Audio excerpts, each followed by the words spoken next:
ہوش سنبھالتے ہی اماں کو محنت کی چکی میں پستے دیکھا۔ وہ محلے کے گھروں میں روٹیاں پکانے جایا کرتی تھیں۔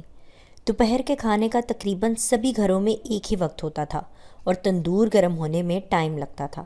گھر گھر جا کے تندور گرم کرنا بھی ایک مسئلہ تھا، تو دشواری سے نمٹنے کی خاطر اماں نے اپنا تندور لگا لیا۔ اب جس کو روٹی پکوانی ہوتی وہ گندے ہوئے آٹے پرات میں لے کر اماں کے تندور پر آ جاتا۔ گرمیوں میں محلے کے زیادہ تر گھروں کی روٹیاں میری ماں کے تندور سے ہی پک کر جاتی تھیں۔ ان دنوں میں 8 برس کی تھی، لیکن میں کافی سوجھ بوجھ رکھتی تھی۔ یہ سوچ کر دکھ ہوتا تھا کہ سخت گرمی میں میری ماں کتنی اذیت سہ کر یہ مشکل کام سر انجام دیتی ہے۔ ہمارے علاقے میں گرمیوں کا موسم شدید ہوتا ہے اور حدت کا پیمانہ 50 ڈگری سینٹی گریڈ تک چلا جاتا ہے۔ ایسے میں آگ کے تصور سے بدن کا رواں رواں جلنے لگتا، لیکن اماں کے کئی گھنٹے دہکتے تندور کے دہانے بیٹھی روٹیاں پکاتی رہتی۔ ان دنوں لوگ اجرت کے ساتھ چند روٹیاں بھی دے جاتے، جس سے ہمارے پیٹ کا دوزخ بھرتا رہتا تھا۔ اماں کے پاس 2-3 گھنٹے کھڑے رہنے سے میرے پاؤں سن ہو جاتے، لیکن میں ایک قدم پیچھے نہیں ہٹتی تھی۔ مجھے یاد ہے جب ماں کا پسینہ اس کے چہرے اور ہاتھوں سے بہہ کر چلتے ہوئے انگاروں پر گرتا تو چھن چھن کی آواز آتی تھی، اور کوئلے بھی اس کے حوصلے پر ندامت سے بجھ جاتے تھے۔ میں سوچتی، بڑی ہو جاؤں گی تو پڑھ لکھ کر استانی بن جاؤں گی اور اس تندور کو توڑ دوں گی اور ماں کو محلے والوں کی روٹیاں نہیں لگانے دوں گی۔ غربت میں بعض بچے کن ذہن جبکہ بعض حساس ہو جاتے ہیں۔ مجھ کو حالات نے حساس بنا دیا تھا۔ کبھی اماں سے جھگڑتی، یہ کام چھوڑ کر کوئی دوسرا کام کیوں نہیں کرتی ہو؟ اس کام میں پیسوں کے ساتھ مفت روٹیاں بھی ملتی ہیں جس سے تمہارے پیٹ کا دوزخ بھرتا ہے۔ ماں جواب دیتی تھی۔ میں یہ بات نہ سمجھ پاتی، لیکن وہ بیچاری کیا کرتی، مجبور تھی، ورنہ کون عورت بھری دوپہر گھنٹوں دوزخ کے دہانے بیٹھنا گوارا کرتی ہے۔ ابا تو شروع سے ہی بے حس آدمی تھا، کیونکہ وہ نشہ کرتا تھا، اور جو آدمی نشہ کرے اس کی غیرت ویسے ہی مر جاتی ہے۔ خرچے کے نام پر پھوٹی کوڑی نہیں دیتا تھا۔ بچوں کا پیٹ پالنے کو اماں بھیک بھی نہ مانگ سکتی تھی کہ لوگ کہتے تھے بیوہ تو نہیں ہو، تمہارا سہاگ سلامت ہے۔ ایسے سہاگ کی سلامتی سے اس کی بربادی زیادہ بہتر ہوتی ہے۔ جب میں 13 برس کی ہو گئی تو ماں نے میرا رشتہ طے کر دیا۔ بچپن میں 2 پیسے کے بھنے ہوئے چنوں کو ترستی تھی۔ پھٹے پرانے نصیب لے کر آئی تھی تو پھٹے پرانے جوڑے میں ہی دلہن بن گئی۔ ماں باپ نے یوں بیاہ کے نام پر اندھے کنویں میں دھکا دے دیا کہ بیٹی کا نصیب ہوتا ہی اندھے کنویں جیسا ہے، جس میں اتر کر جھانکا نہیں جا سکتا۔ تبھی والدین بر دیکھتے ہیں، بیٹی کا نصیب نہیں دیکھ سکتے۔ شروع میں ابا چاک پر گھڑے بناتا تھا، لیکن ہاتھ ستھرا نہ تھا۔ وہ بس اتنا کما لیتا تھا کہ ہم روکھی سوکھی کھا سکتے تھے۔ سچ ہے، جب مرد کو اپنی ذات سے پیار اور آرام سے غرض ہو تو اس کے لیے بیوی بچے جھاڑ کے کانٹے کی طرح ہوتے ہیں جو زبردستی اس سے لپٹے رہتے ہیں۔ 4 بچے ہو گئے۔ اماں نے شوہر سے خرچے کے لیے جھک جھک کی، مگر وقت گزرنے کے ساتھ ساتھ اندازہ ہو گیا کہ ان دلوں میں تیل نہیں ہے۔ تبھی چھوٹی سی چادر میں تن کو ڈھانپنا سیکھ لیا۔ گرچہ تندور کی آگ میں اپنی آرزوؤں اور ارمانوں کو جھونکنا پڑا، لیکن صبر شکر کے ساتھ 2 وقت کے گزارے کا آسرا تو ہو گیا۔ جب عورت گھر کے سائبان کو سر پر اٹھا لے تو ایسے مرد کی بلا جائے کمانے۔ اب نشہ باز سارا دن گھر میں پڑا رہتا اور چارپائی توڑتا رہتا، اور بیچاری میری ماں دھیلا دھیلا جوڑ کر روپیہ جمع کرتی تو وہ یہ روپے لوٹ کر چرس پھونک ڈالتا۔ اماں مجھ کو صرف 3 جماعتیں پڑھا سکی، پھر جلدی سے ہاتھ پیلے کر دیے۔ اب چاہتی تھی کہ اپنی زندگی جلتی راکھ میں ملا کر بیٹے کو پڑھا دے۔ میرا بھائی مجھ سے 1.25 سال چھوٹا تھا، اب وہ 8ویں میں تھا۔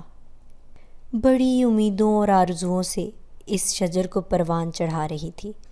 ماں کا خواب تھا جب بیٹا پڑھ لکھ کر نوکری پر لگ جائے گا تو وہ ایسا سایہ دار درخت ہوگا جس کی گھنی چھاؤں میں اس کا بڑھاپا سکون سے گزرے گا۔ جب اماں نے ابا کو چرس کے پیسے دینے بند کر دیے تو وہ تو دیوانہ ہی ہو گیا۔ اماں کو مارنے دوڑتا، بھائی درمیان میں آ جاتا اور اس کا اٹھا ہوا ہاتھ مضبوطی سے پکڑ لیتا۔ ابا کہتا کہ یہ سب اسی لڑکے کی وجہ سے ہے جو بیوی اب منہ کو آنے لگی ہے۔ وہ سوچنے لگا اگر یہ پڑھ لکھ گیا تو مزید مضبوط ہو جائے گا، یہ ابھی سے مد مقابل آ رہا تھا۔ بیٹا جوان ہو جائے تو باپ کی حاکمیت میں فرق آنا لازم ہے۔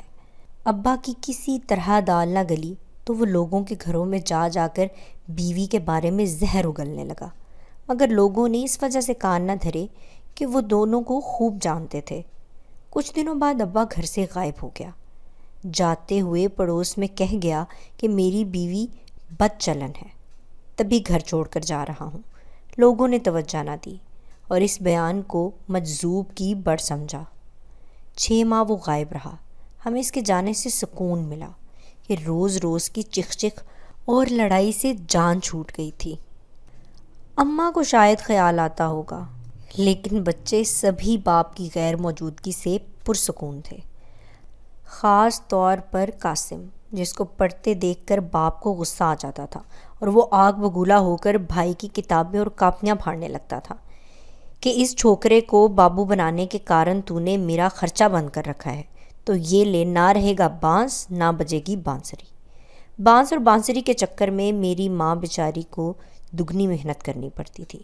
قاسم کو کتابیں دوبارہ خرید کر دینی پڑتی، تب وہ بد دعا کرتی کہ اے اللہ اس آدمی کو غارت کر دے یا کسی ایسی جگہ چلا جائے کہ پھر نہ لوٹے، خدا کرے اس کا بسیرا جنگل میں ہو جائے۔ دعائیں قبول بھی ہو جاتی ہیں۔ واقعی ابا ایسا غائب ہوا جیسے غارت ہو گیا، یا پھر سچ مچ ان کا بسیرا جنگل میں ہو گیا تھا کہ مدت گزر گئی وہ نہ پلٹے۔ کسی کو ان کی چاہ تھی اور نہ ہی فکر، آخر ہوتی بھی کیوں۔ ابا کو گئے 2 برس بیت چکے تھے کہ ایک روز آدھی رات کو دروازے پر ہولے سے کسی نے دستک دی۔ یہ ایسا موسم تھا کہ دن کو گرمی ہوتی مگر رات کو خنکی بڑھ جاتی۔ یہ آتی سردیوں کے دن تھے۔ ہم سر شام صحن میں سوتے اور رات کو اٹھ کر کمرے میں سونے چلے جاتے۔ اس دن خنکی زیادہ تھی تو 12 بجے ہی ہم کمرے میں چلے گئے۔ اماں البتہ باہر تھی، دستک جانی پہچانی تھی۔ ماں کچی نیند سوتی تھی، ذرا سے کھٹکنے پر جاگ جاتی۔ اکیلی عورت بچوں کے ساتھ گہری نیند سو بھی نہیں سکتی۔ اماں اٹھ بیٹھی، کان کھڑے ہو گئے، دستک دوبارہ ہوئی۔ یقین ہو گیا کہ یہ گھر والا ہی ہے۔ شام کا بھولا آدمی رات کو گھر آ گیا ہے۔ دبے قدموں دہلیز تک جا کر ٹھہر گئی۔ آنے والے نے بھی آہٹ کو پہچان لیا تھا۔ دروازہ تو کھول، کیا باہر ہی کھڑا رکھے گی؟ ابا نے شکوہ کیا۔ اماں نے دروازہ کھول دیا۔ ابا اندر آ گیا، صحن میں پڑی چارپائی پر بیٹھ گیا۔ چند لمحات خاموشی میں گزرے، پھر پوچھا، صبح سے بھوکا ہوں، کیا گھر میں کچھ کھانے کو ہے؟ ماں نے کوئی جواب نہ دیا مگر وہ باورچی خانے میں چلی گئی۔ تھوڑی دیر بعد سالن کی کٹوری اور رات کی بچی ہوئی روٹی لا کر چارپائی پر رکھ دی۔ بچے کہاں ہیں؟ وہ اندر سو رہے ہیں، اس وقت باہر اوس پڑتی ہے نا، اماں نے وضاحت کی۔ تو ادھر بیٹھ کھانے کے پاس، میں ذرا ان کو دیکھ لوں۔ اندھیرے میں؟ ٹارچ ہے میرے پاس۔ تبھی میرا باپ کمرے میں آیا۔ اس روز میں بھی سسرال سے میکے آئی ہوئی تھی۔ اس نے لمحہ بھر کو ٹارچ روشن کی اور ہم سب پر روشنی ڈال کر کمرے سے باہر چلا گیا۔ ہم گہری نیند سو رہے تھے۔ اسے اطمینان ہو گیا کہ اماں کھانے کے پاس چارپائی پر بیٹھی تھی۔ اچانک ابا نے اماں کے منہ پر ہاتھ رکھ کر اس کا گلا دبوچ لیا اور سسکنے بھی نہ دیا۔ تیز استرے سے شہرک کاٹ دی اور کمرے کی کنڈی لگا کر چلا گیا جہاں ہم سو رہے تھے۔ جب میں بیدار ہوئی تو کمرے کے دروازے کو باہر سے بند پایا۔ دروازہ پیٹا، کسی نے کھولا اور نہ جواب ملا۔ بھائی قاسم کو جگایا، وہ بھی دروازہ پیٹنے لگا۔ اس شور پر باقی دونوں چھوٹے بہن بھائی بھی جاگ گئے۔ ہم سب زور زور سے چلا رہے تھے، تبھی گلی میں گزرتے ہوئے پڑوسی کے کان کھڑے ہوئے۔ ہمارے گھر کا بیرونی دروازہ کھلا ہوا تھا۔ دونوں پڑوسی اندر آ گئے۔ صحن میں ماں کو خون میں ڈوبا پا کر اس کی تو بولتی بند ہو گئی۔ دوڑتے ہوئے محلے والوں کو بلا لائے۔ جو کوئی یہ منظر دیکھتا لرز کر رہ جاتا۔ پولیس کو اطلاع دی گئی۔ انہوں نے آ کر دروازے کی کنڈی کھول لی اور ہمیں باہر نکالا۔ اماں کو ضروری کارروائی کے بعد دفنا دیا گیا۔ چھوٹے بہن بھائیوں کو میں اپنے گھر لے آئی۔ کچھ دن ہمارے گھر رہے، پھر میں اپنے شوہر کے ہمراہ ان کے پاس رات کو سونے چلی جاتی اور دن کو ہم میاں بیوی اپنے گھر آ جاتے۔ کافی دنوں تک یہی معمول رہا، کیونکہ بچے اپنے گھر میں ڈرتے تھے جہاں یہ خونی واقعہ ہوا تھا۔ اس واقعے کو 5 سال بیت گئے۔ ایک دن وہی دستک پھر سنائی دی۔ میرا سب سے چھوٹا بھائی دروازے پر گیا۔ باہر ایک ملنگ کھڑا تھا۔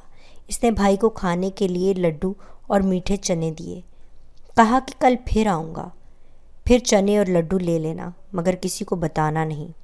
ملنگ کو یہ اشیاء دیتے ہمارے پڑوسی نے دیکھ لیا۔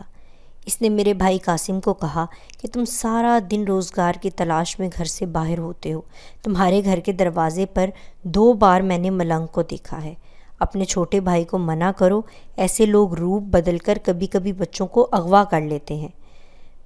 قاسم نے میرے شوہر کو بتایا۔ ان کا ایک دوست پولیس میں سپاہی تھا۔ سپاہی نے انسپکٹر کو خبر کی اور میرے شوہر کی درخواست پر میرے باپ کے گھر کی نگرانی ہونے لگی۔ ابا کی نیت کا پتہ نہیں، وہ بچوں سے ملنے آتا تھا یا اس کی شامت اس کو کھینچ لائی تھی۔ اس بار جو وہ آیا تو پولیس نے اسے پکڑ لیا اور تھانے لے گئے۔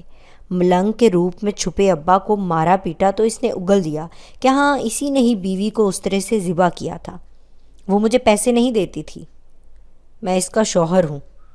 آوارہ پھرتے پھرتے تنگ آ گیا، گھر جانے اور بچوں سے ملنے کو جی چاہتا تھا، اس وجہ سے ان کو مٹھائی اور کھلونے دینے کے بہانے آیا تھا۔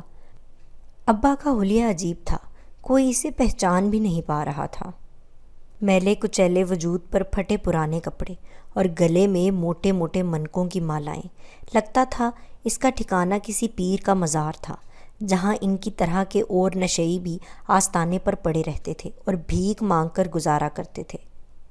ابا کو ماں کے قتل کے الزام میں سزا ہو گئی، کیونکہ انہوں نے پولیس کے سامنے اقرار جرم کر لیا، اور اس طرح نشے کی لت نے ہمارے گھر کو برباد کر کے رکھ دیا۔